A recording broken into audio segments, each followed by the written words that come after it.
Hello everybody. One of the reasons for doing these video episodes is to compile information that might be helpful for people when they're writing their books and publishing their books, and I might write a book later to support that effort based on the information that I'm gathering here. And I've compiled a huge set of notes once I got into this space. I need to sort those notes out and compile them, but anyway, we'll get to that at some point. There are four main stages to get your book to the reader and get paid. Writing. You use your imagination, your research and your creativity to put ideas, plots and characters on paper and a file on your computer. And strange as that sounds, it's probably the easy part. At least it should be fun and rewarding, even if sometimes it hurts. Next, there's the typography, the way the words in your text are presented. And that can be a real pain, and it's a professional expertise. It's where you will need help. It's pretty esoteric, and there are heuristics, rules of thumb, that date back at least to the 15th century. You'll probably need a software to help with your typography. I've used one called Atticus, and there's an episode that I've already done specifically about that program. The next thing is the publishing, and that's where we get into matters of copyright that I've already talked about on this channel, and the various regulatory aspects of protecting your book, and it's all a bit of a minefield. And finally, the marketing. Your book is now, say, on Amazon, or it's in print from a publisher, and it has to be brought to people's attention. So it's a sales job, and it's quite different from where you started with your imagination and your ideas and your characters and your plot. We'll come back to all of these. Today, I want to deal with one of them under the heading of publishing. Not, I confess, the most riveting subject, but it has to be discussed, and so here we are. How about identifying your book, and why is that important?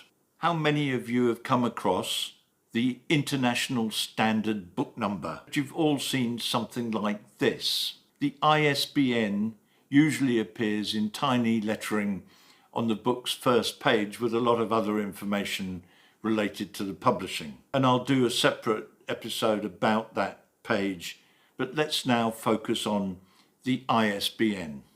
I promise you, it's not as boring as it sounds. It's a unique identifier. It's like a digital tag for books and other publications. It's a standardized and recognized international means of identifying books. It makes it easier for the publishers and the booksellers, libraries, and readers to locate and reference books. Each ISBN consists of a 13-digit number. Sometimes it's a 10-digit number, but it uniquely identifies a particular edition of a book. It helps track inventory, sales, library cataloguing, and so on. It also means that in a copyright dispute, there's no doubt about the book's ownership. Okay, what is it? How do you get one? There are general steps. First of all, you have to plan your book. You have to decide on the format of the book, whether it's an e-book or a print book, both, or an audio book. And you have to decide the specific editions that you plan to publish, whether it's a hardback or a paperback. Each edition requires a separate ISBN. What do you do next? Well, you contact the agency that provides ISBNs. There are different agencies depending on which country and which region you're in, so it's not a one-stop shop by any means. All these agencies have websites or portals, and you have to register, and you have to provide your book's information, and you have to purchase, generally speaking, the ISBN. The organisation, as I say, varies from country to country. For example, in the United States, there's an agency called Bowker. In the UK, it's Nielsen ISBN agency. You have to find the appropriate agency for your country, and you have to visit their website. I'll link these in the description.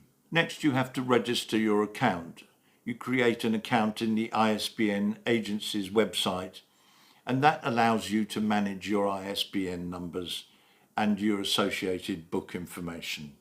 And of course, you have to pay a required fee. A fee is usually associated with obtaining ISBNs, especially if you need more than one.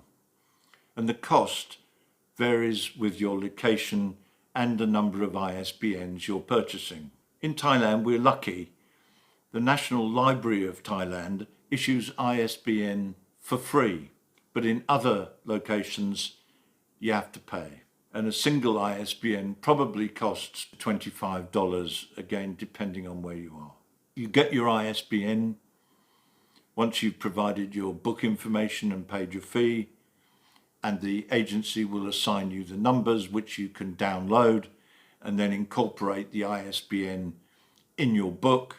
You place it on the copyright page of the book, usually, as I mentioned before, in small letters. ISBNs are unique identifiers for the specific editions of your book.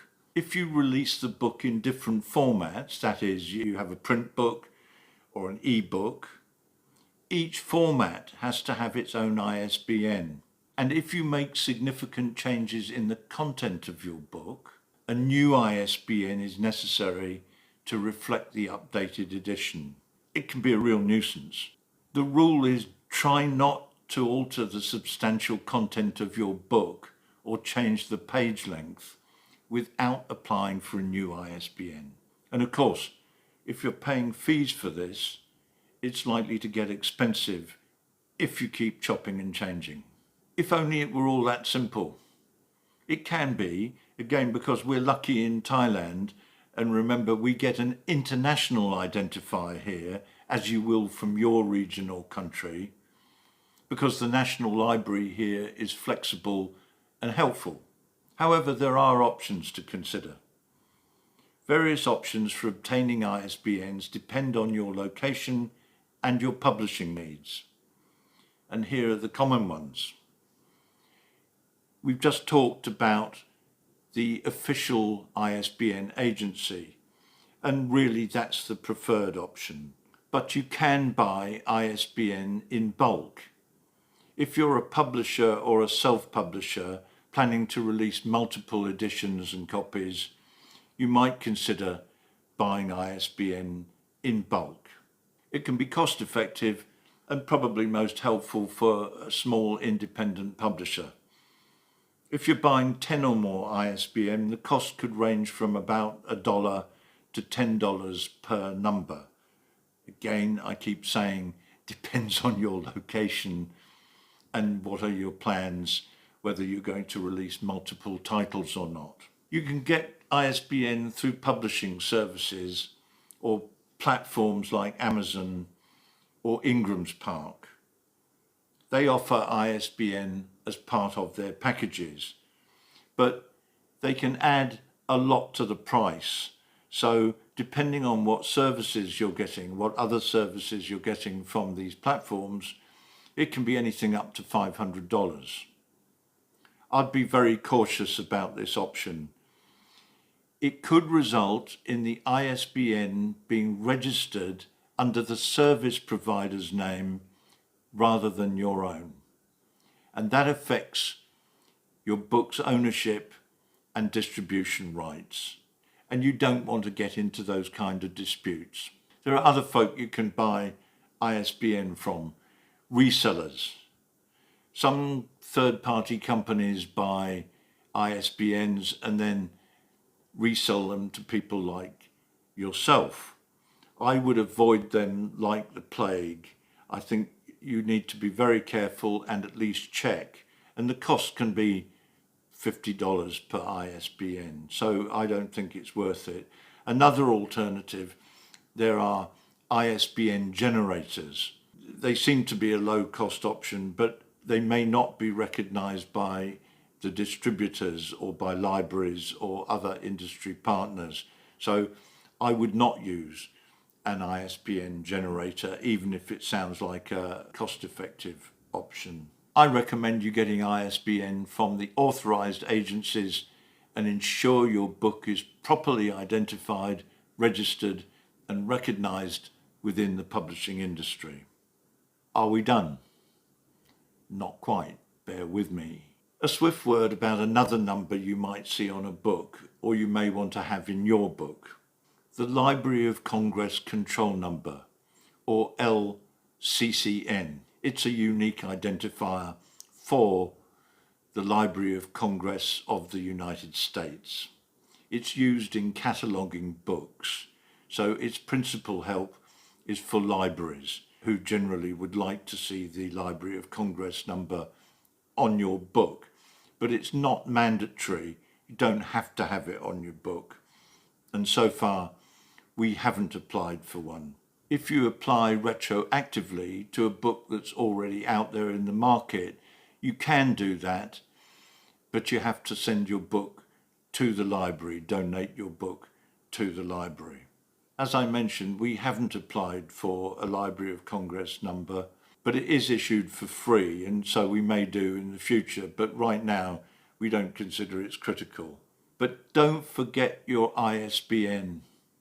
Otherwise, your book will not have the protection that it needs. And in any case, the ISBN will be required for online publishing platforms. Get it done, but only when your book is set for publication. Changes later will nullify the purpose of the ISBN and the validity of the number in your book. So this is detailed stuff. I'm going to write it up and put an article on my Medium page, and I will link that article in the description below. If you've enjoyed this, please give me a like, subscribe, it's free, and see you next time.